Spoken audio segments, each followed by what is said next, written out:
হয় নমস্কাৰ। আজি সদৌ বিটিচি সংখ্যালঘু ছাত্ৰ সন্থা ABMCৰ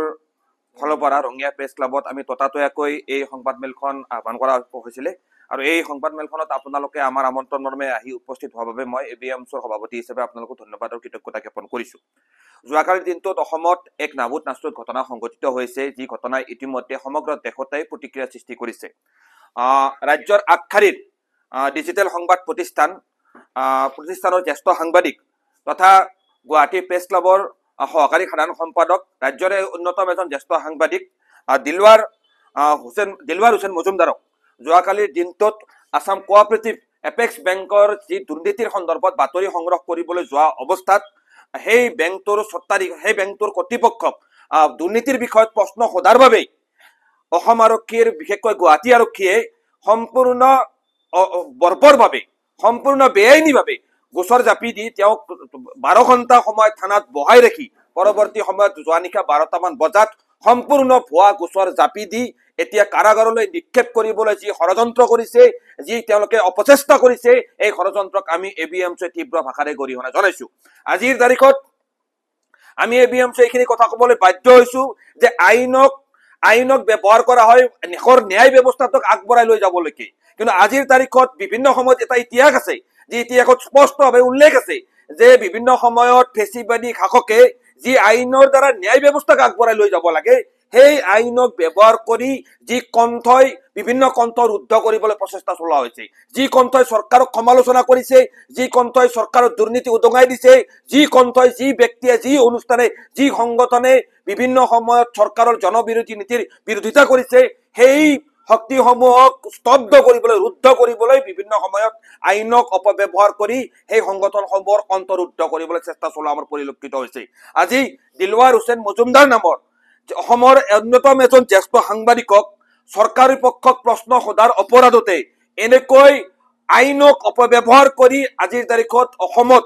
যি এক সাংঘাতিকভাৱে অগণতান্ত্ৰিক বাতাবৰণ সৃষ্টি কৰিছে, এই ঘটনাই সাংঘাতিকভাৱে এক ভয়াৱহ অশনি সংকেত, ভয়াৱহ ভৱিষ্যতৰ আগজাননী দিছে। আজিৰ তাৰিখত আমি ক'বলৈ বাধ্য হৈছো যে গণতন্ত্ৰৰ চতুৰ্থ স্তম্ভৰ ওপৰত অসম চৰকাৰৰ আজ্ঞাবাহী অসম আৰক্ষীয়ে যি পোনপটীয়াভাৱে আক্ৰমণ কৰিছে, এই আক্ৰমণৰ দ্বাৰা আচলতে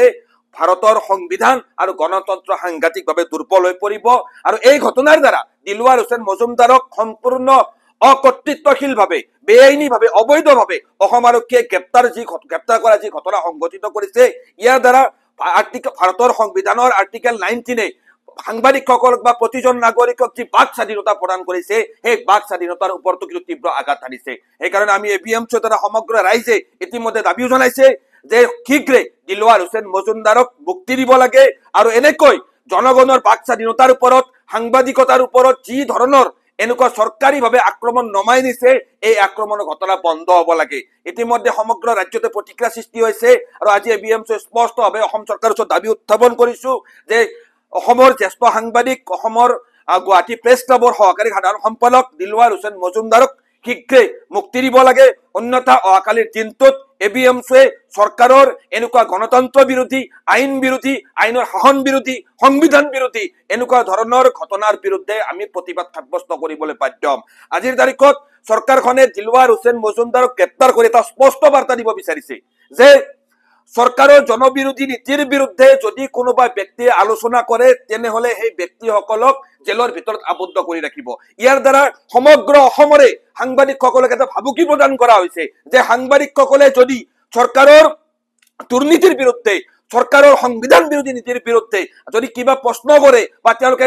বাতৰি সংগ্ৰহ কৰিবলৈ যায় এই সাংবাদিকসকলক জেলত ভৰাই ৰখা হ'ব। কিন্তু আমি অসম চৰকাৰৰ মুখ্যমন্ত্ৰী ডক্টৰ হিমন্ত বিশ্ব শৰ্মা ডাঙৰীয়াক ইয়াৰ পৰা বুজাই দিব বিচাৰিছো যে আজিৰ তাৰিখতো এইখন দেশত এইখন ৰাজ্যত এনেকুৱা হেজাৰ হেজাৰ লাখ লাখ কোটি কোটি মানুহ আছে যি মানুহে হিমন্ত বিশ্ব শৰ্মা ডাঙৰীয়াৰ অসম আৰক্ষীক ভয় নকৰে, হিমন্ত বিশ্ব শৰ্মা ডাঙৰীয়াৰ এই হিটলাৰী শাসন ব্যৱস্থাক ভয় নকৰে, এই ফেচিবাদৰ যি ৰাজনীতি এইখন অসমত আৰম্ভ কৰিছে এই ফেচিবাদৰ ৰাজনীতিক ভয় নকৰে আৰু দিলৱাৰ হুছেইন মজুমদাৰো সেই ভয় নকৰা শ্ৰেণীৰ এজন সাংবাদিক হোৱা বাবে আজি তেওঁক এনেকৈ পোতাশাললৈ চৰকাৰখনে নিক্ষেপ কৰিব বিচাৰিছে। কিন্তু এনেকুৱা ধৰণৰ অপচেষ্টাৰ দ্বাৰা কেতিয়াও ভাৰতৰ দৰে গণতান্ত্ৰিক দেশ এখনৰ সংগ্ৰামী জনগণৰ সত্যনিষ্ঠ সাংবাদিকৰ কণ্ঠ কেতিয়াও ৰুদ্ধ কৰিব নোৱাৰিব।